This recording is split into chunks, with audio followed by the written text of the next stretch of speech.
शिवसैनिकांनी मेहनत केली त्यांना सुद्धा मी धन्यवाद देतोय।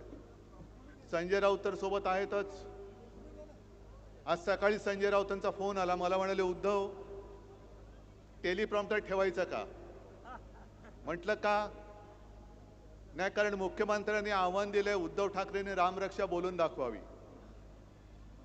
मी आज त्यांना त्यांच्याच गावात येऊन सांगतोय की फडणवीसजी, रामरक्षा म्हणणं जरी तुमचं काम असलं तरी रामरक्षा करणं हे आमच्या राम भक्तांचं काम आहे। आम्ही रामरक्षक आहोत, मनामध्ये भाव नाही आणि रामरक्षा म्हणताय म्हणजे मनी नाही भाव आणि देवा मला पाव, हे आमचं हिंदुत्व नाहीये।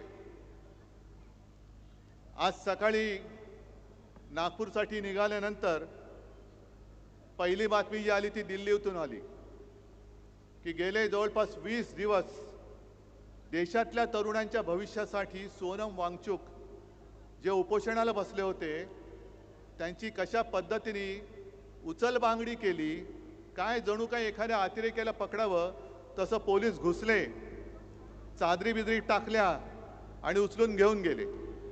तो दिपके तिकडे बसलाय, त्याला पण मारहाण केली, त्याच्या अंगावर शाई फेकली। आणि ज्या पद्धतीने सरकार वागतंय, मी प्रभू रामचंद्राला हेच विचारलं की श्रीराम आहे काय झाले?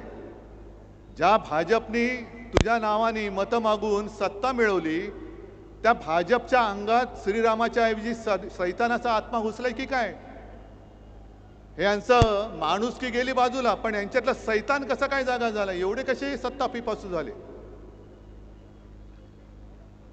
आणि मोहनजी भागवतना मला विचारायचंय, कारण हे नागपूर आहे त्याच्यामुळे आलोय तर जरा एक दोन प्रश्न विचारले पाहिजेत की भागवत साहेब, ज्या पद्धतीने हे भाजप सरकार वागतंय, मंदिरं लुटली जात आहेत, विद्यार्थ्यांशी कशा पद्धतीने वागतायत हे तुम्ही बघितलंय, पेपर फुटतायत, पक्ष तर फोडले जात आहेत, पण आता मंदिरातल्या तिजोऱ्या फोडल्या जात आहेत।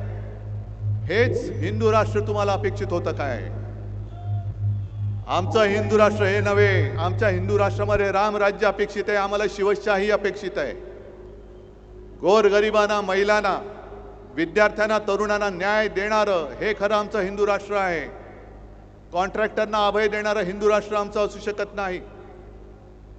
आणि म्हणून भागवत साहेब, तुम्ही जे याच वर्षी फेब्रुवारीमध्ये बोलला होतात की या देशातले मुस्लिम सुद्धा हिंदूच आहेत,